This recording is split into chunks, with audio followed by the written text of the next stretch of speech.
परवहीम नाज़रीन अस्सलाम वालेकुम, मैं हूँ इमरान वसीम। नाज़रीन, आज 9 दिसंबर है, दिन है जुमेरात का। आज के प्रोग्राम में आपको ये बताएंगे कि चीफ़ जस्टिस आखिर नैब पर क्यों बरहम हुए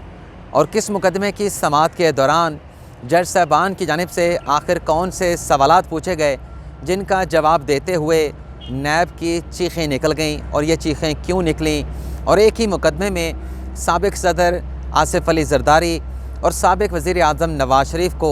रिलीफ़ मिलने का मामला क्या है। आज की हमारी इस खबर से आप नाज़रीन ये जान पाएंगे कि करप्शन के मुकदमात के हवाले से नैब की जानिब से जो बड़े बड़े दावे किए जाते हैं, लेकिन करप्शन के वो मुकदमात जब अदालतों में पहुंचते हैं और जब जज साहबान की जानिब से उन करप्शन के मुकदमात पर सवालात पूछे जाते हैं तो नैब के वो बड़े बड़े दावे कमरा अदालत में कैसे ठुस हो जाते हैं, ये सारी तफसीलात आज की इस खबर में आप नाज़रीन को मिलेंगी। लेकिन इससे पहले फैसल वाडा और एंकर समी इब्राहीम से मुतल्लिक दो मुख्तसर और दिलचस्प खबरें मैं आप नाज़रीन के साथ शेयर करना चाहूँगा। नाज़रीन, आज इस्लामाबाद हाई कोर्ट में जस्टिस आमिर फ़ारूक और जस्टिस मियां गुल हसन औरंगज़ेब की सरबराही में 2 रुकनी बेंच ने फैसल वाडा की इंट्रा कोर्ट अपील पर समाअत की और समाअत करने के बाद आज इस्लामाबाद हाई कोर्ट ने ना सिर्फ फैसल वाडा के उस इंट्रा कोर्ट अपील को मुस्तरद कर दिया है, बल्कि इलेक्शन कमीशन को ये हुक्म भी दिया गया है कि फैसल वाडा के ख़िलाफ़ जो नाअहली केस का मुकदमा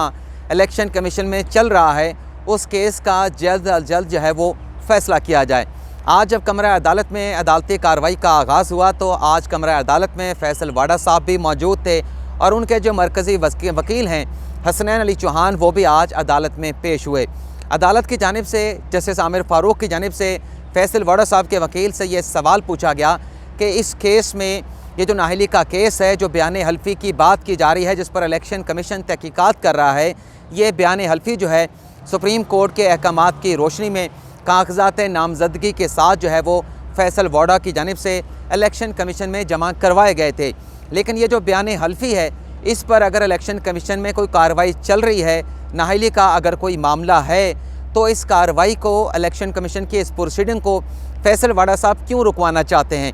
इसके बाद जस्टिस मियां गुल हसन औरंगज़ेब की जानिब से ये रिमार्क्स दिए गए कि जो बयान हल्फी जमा कराया गया, अगर वो बयान हल्फी गलत है, अगर उस बयान हल्फी में गलत बयानी की गई है, तो उस गलत बयानी की वजह से जो उम्मीदवार हैं वो अगला इलेक्शन भी नहीं लड़ सकते। इसकी वजह भी मैं आपको बता देता हूँ, क्योंकि अगर किसी बयान हल्फी में गलत बयानी की जाए तो उस पर आर्टिकल 62(1)(f) का इतलाक़ होता है और इस आर्टिकल के इतलाक़ होने का मतलब ये है कि जिस भी रुकने कौमी असम्बली पर यह आर्टिकल लगेगा, इस आर्टिकल के तहत वो नाअहल होगा तो वह सियासत से ताहयात नाअहल हो जाएगा। तो जस्टिस मियां गुल हसन औरंगज़ेब यही बात कर रहे थे कि अगर फैसल वाडा की जानिब से जो बयान हल्फी जमा कराया गया है, अगर वो गलत था तो फैसल वाडा जो है वो सेनेट का इलेक्शन भी नहीं लड़ सकते थे। लेकिन अगला सवाल जस्टिस मियां गुल हसन औरंगज़ेब की जानिब से फैसल वाडा के वकील से ये पूछा गया कि आपकी जानिब से 2018 के इंतखाबात में जो बयान हल्फी जमा कराया गया था, क्या वो बयान हल्फी दुरुस्त है। जिस पर फैसल वाडा के वकील ने अदालत को यह जवाब दिया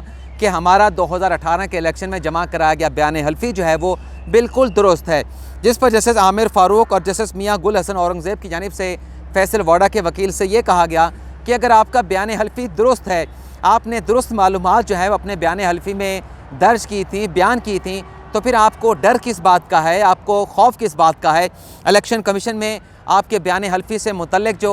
प्रोब हो रही हैं, जो इंक्वायरी की जा रही है, उस इंक्वायरी को होने दें, उन तहकीकात को होने दें। जो भी नतीजा होगा, अगर आपका बयान हल्फी दुरुस्त है, आपने कोई गलत बयानी नहीं की, तो आपके ख़िलाफ़ तो फ़ैसला नहीं आएगा। इसके बाद अदालत ने ये जो इंट्रा कोर्ट अपील है फैसल वाडा की, इसे मुस्तरद कर दिया और इलेक्शन कमीशन को ये डायरेक्शन जारी कर दी कि नाअहली के हवाले से जो कार्रवाई इलेक्शन कमीशन में चल रही है, इस कार्रवाई को जल्द अज जल्द जो है वो कंक्लूड किया जाए, मुकम्मल किया जाए। इसी तरह से आज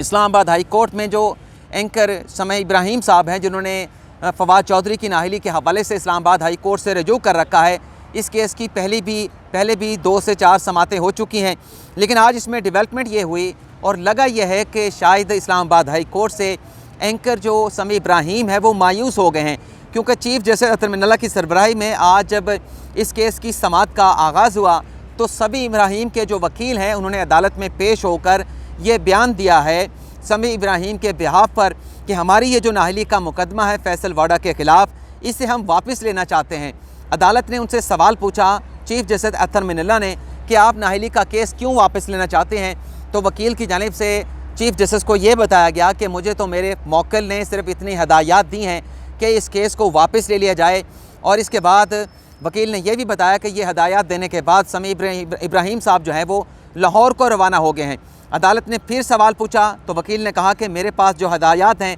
मैंने वो अदालत को बता दी हैं। चीफ जस्टिस अतर मिनल्ला की जानिब से कहा गया कि आखिर क्या वजह है कि समी इब्राहीम साहब जो है फवाद चौधरी के ख़िलाफ़ ये मुकदमा वापस लेना चाहते हैं। आपको जो इंस्ट्रक्शन मिली वो आपने अदालत को बता दी, लेकिन फ़िलहाल ये मुकदमा हम वापस नहीं कर रहे। नाअहली के इस केस को हमने वापस करना है नहीं करना, इसका फ़ैसला जो है वो आइंदा समाअत पर किया जाएगा। लेकिन मुझे जो मेरे ज़राए से मालूमात मिली हैं उसमें ज़राए का ये बताना है कि जिस तरीके से फैसल वाडा साहब का केस जो है वो बड़े हाई पेडिस्टल पर जो है इस्लामाबाद हाई कोर्ट में सुना गया। पहले एक फ़ैसला आया कि 60 रोज़ के अंदर जो है फैसल वाडा के ख़िलाफ़ नाअहली केस का फ़ैसला जो है वो 60 रोज़ के अंदर कर दिया जाए, और इंट्रा कोर्ट अपील पर जिस तेज़ी के साथ समाअत की गई उस तेज़ी के साथ जो है इस नाअहली केस में फवाद चौधरी के ख़िलाफ़ कार्रवाई नहीं की गई। और शायद यही वजह है, ज़राए ने बताया है कि समी इब्राहीम साहब जो है वो मायूस होकर अदालत से उन्होंने दरख्वास्त की है कि फवाद चौधरी के ख़िलाफ़ ये जो मुकदमा है जिसमें हक़ाइक़ भी आ चुके हैं, शवाहिद भी आ चुके हैं, दस्तावेज़ात भी आ चुकी हैं,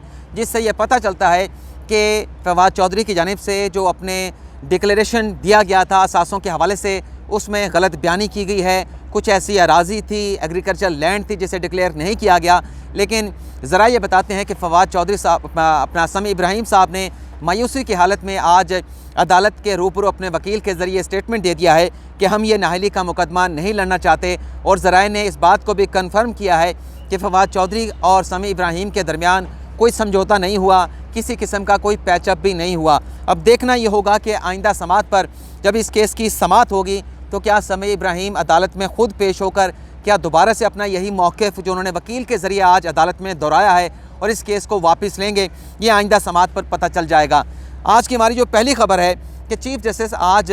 नैब पर क्यों बरहम हुए, आखिर ऐसे कौन से सवालात पूछे गए और किस मुकदमे में पूछे गए जिनका सवाल नैब के वकला की जानिब से नहीं दिया गया, और एक ही मुकदमे में नवाज शरीफ और जरदारी को रिलीफ मिलने का मामला क्या है। आज नाज़रीन इस्लामाबाद हाई कोर्ट में जरदारी की करप्शन रेफरेंस में बरियत के ख़िलाफ़ नैब की अपीलों पर समाअत हुई। ये अपीलें 2014 में नैब की जानिब से इस्लामाबाद हाई कोर्ट में दायर की गई थी। इस पर पहले भी चंद समाअतें हो चुकी हैं। आज नैब के वकला इन अपीलों में जो है अपेयर हुए। पहले जो आखिरी 2 समाअतें हुई थी उसमें तो नैब के वकला की जानिब से अदालत से मोहलत मांगी गई कि हमें इस केस में अपना मौक़िफ़ जो है वो बनाने के लिए, हदायत लेने के लिए वक्त दिया जाए कि आया कि हम अपीलों को चलाना चाहते हैं, नहीं चलाना चाहते, शवाहिद हैं तो कितने हैं, कितने ठोस हैं। तो आज जब इस मुकदमे की अदालती कार्रवाई का आगाज़ हुआ तो नैब के वकला की जानिब से 2 रुकनी बेंच, इसमें चीफ जस्टिस अतर मिनल्ला शामिल थे और जस्टिस आमिर फ़ारूक शामिल थे, उन्हें यह जवाब दिया गया कि रिकॉर्ड और गवाहों के बयान की अदम मौजूदगी में एहतसाब अदालत की जानिब से जरदारी की बरियत का फ़ैसला सुना दिया गया, जिस पर चीफ जस्टिस अतर मिनल्ला की जानिब से ये रिमार्क्स दिए गए कि 7 साल से आपकी ये अपीलें इस्लामाबाद हाई कोर्ट में ज़ेर इल्तवा हैं। नैब पर सियासी इंजीनियरिंग का इल्ज़ाम लगता है। ट्रायल भी आपने यानी अदालत की जानिब से कहा गया नैब के वकला को कि आप जो आज ये इल्ज़ाम दे रहे हैं कि एहतसाब अदालत ने शवाहिद की अदम मौजूदगी में और गवाहों के बयानात की अदम मौजूदगी में जरदारी को बरी कर दिया, तो ट्रायल जो करवाया गया था वो नैब ने ख़ुद करवाया था। और आज इल्ज़ाम जो है वो नैब की जानिब से एहतसाब अदालत पे लगाया जा रहा है। रिकॉर्ड पेश करना नैब की ज़िम्मेदारी थी, ये कहा गया चीफ जस्टिस अतर मिनल्ला की जानिब से। उनका ये भी कहना था कि इसी वजह से नैब पर जो है वो सियासी इंजीनियरिंग का इल्ज़ाम लगता है, क्योंकि नैब का कोई मुकदमा होता नहीं। नैब की जानिब से बार बार मांगने पर जो दस्तावेज़ात होते हैं जिन्हें ठोस सबूत कहा जाता है वो अदालतों के सामने पेश नहीं किए जाते। जस्टिस आमिर फ़ारूक की जानिब से नैब के वकला से ये कहा गया कि नैब ने किसके कहने पर जो है वो जरदारी के ख़िलाफ़ ये करप्शन के रेफरेंस जो है वो एहतसाब अदालतों में दायर किए थे। चीफ जस्टिस अतर मिनल्ला ने इसके बाद कहा कि गलत रेफरेंस बनाने पर नैब का एहतसाब क्यों ना किया जाए। नैब सबका एहतसाब करता है तो नैब का एहतसाब क्यों करेगा। नैब किसी सियासी शख्सियत को कैसे डीफेम कर सकता है। और आगे चीफ जस्टिस अतर मिनल्ला का ये भी कहना था कि समझ नहीं आ रही कि नैब इस मुकदमे में आसिफ अली जरदारी के खिलाफ क्या चाहता है, नैब का मौक़िफ़ क्या है। जिस पर नैब के वकला ने जवाब दिया नाज़रीन आज कमरा अदालत में, वो बड़ा हैरान कुन था। नैब के वकला की जानिब से जवाब ये दिया गया कि नैब की अपीलों को हम नहीं चलाना चाहते, अदालत बेशक जो है जरदारी के ख़िलाफ़ हमारी इन अपीलों को निपटा दे, इसे डिस्पोज़ ऑफ कर दिया जाए। लेकिन अगर अदालत इन अपीलों को डिस्पोज़ ऑफ नहीं करती तो हमें मौका दिया जाए कि जो दीगर रिकॉर्ड है, जो शवाहिद हैं, जो गवाहों के बयानात हैं, उसे तलाश करने की हमें मोहलत दी जाए, हमें मौका फ़राहम किया जाए। यानी 7 साल से ये अपीलें इस्लामाबाद हाई कोर्ट में पेंडिंग हैं। 7 साल से पहले एहतसाब अदालत ने जरदारी की बरियत का फ़ैसला सुनाया था और 7 साल के होने के बाद, 7 साल गुजरने के बाद नैब आज तक जो है वो दस्तावेज़ात, वो गवाहों के बयानात जो गुम गए थे, जो मिसिंग हो गए थे, वो आज तक नैब तलाश नहीं कर सका। और आज भी नैब अदालत से ये दरख्वास्त कर रहा था कि उन शवाहिद को तलाश करने के लिए हमें मज़ीद मौका दिया जाए, जिस पर अदालत की जानिब से ये कहा गया नैब के वकला से कि 7 साल से तो ये मुकदमा ज़ेर इल्तवा है, 7 साल से तो आपको वो शवाहिद, वो गवाहों के बयानात नहीं मिल सके, क्या इस मुकदमे को मज़ीद 1 साल के लिए मुलतवी कर दिया जाए। नैब के पास शवाहिद होते नहीं और फिर मलबा जो है वो अदालतों पे डाल दिया जाता है कि अदालतों की जानिब से मुल्ज़मान को करप्शन केसेस में बरी कर दिया गया। इसके बाद अदालत ने नैब को ये हुक्म दिया है, नैब के प्रोसिक्यूटर को, कि ये जो अपीलें दायर की गई हैं साबिक़ सदर आसिफ अली जरदारी की बरियत के ख़िलाफ़, इनका जायज़ा लेकर आइंदा समाअत पर नैब का हतमी मौक़िफ़ क्या है, उस हवाले से अदालत को आगाह किया जाए। तो ये जो अदालत की आज की डायरेक्शन है ये, और जो नैब का आज अदालत में मौक़िफ़ था, उससे तो ये ज़ाहिर हो रहा है कि आसिफ अली जरदारी को तो इस केस में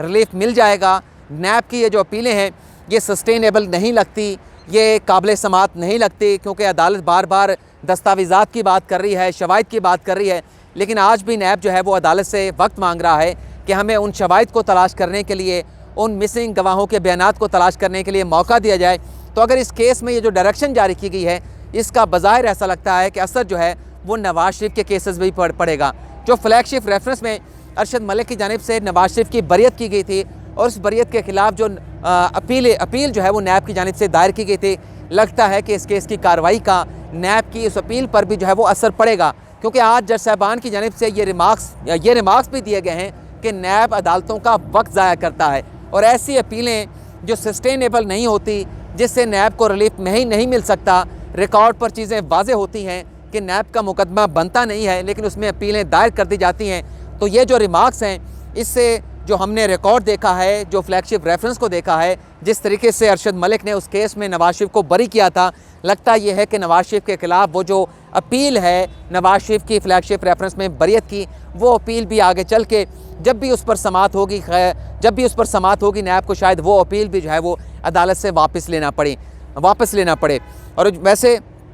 मैं ये भी बात करना चाहूँगा कि जब मैं इस तरह की बात कर देता हूँ, वैसे तो बड़ा मैं मोहतात रहता हूँ कि मैं कोई जजमेंटल किस्म का जो है वो रिमार्क्स ना दूँ, कमेंट ना दूँ। लेकिन आपके सामने है, मैं एवन फील्ड केस के हवाले से भी कई मरतबा कह चुका हूँ कि ये जो एवन फील्ड का केस है, जो नवाज शरीफ के ख़िलाफ़ आमदन से ज़ायद असासाजात का बनाया गया था, बज़ाहिर ये लग रहा है कि ये केस भी नैब का जो है, यहाँ से नैब को रिलीफ नहीं मिल सकेगा। क्योंकि जब आप आमदन से ज़ायद किसी के ख़िलाफ़ केस बनाएंगे तो आपने कैलकुलेशन करनी है, आपने ये कैलकुलेशन करनी है कि जिस शख्स के ख़िलाफ़ हमने ये केस बनाया है उसकी आमदन कितनी है और उसकी आमदन से जो आमदन के अगेंस्ट जो उसके असासे हैं उसकी मालियत कितनी है, और वो उसकी आमदन से असासे कितनी ज़्यादा मालियत के हैं। तो ऐसा कोई एस्टिमेट जो है वो एहतसाब अदालत में एवन फील्ड रेफरेंस में नैब की जानिब से पेश नहीं किया गया था। और जब नवाज शरीफ और मरीम नवाज़ को इस केस में ज़मानत पर रिहा किया गया था तो अदालत ने यही सवालात जो है वो नैब के वकला से पूछे थे, लेकिन नैब के वकला उन सवालों का जवाब ना दे सके थे,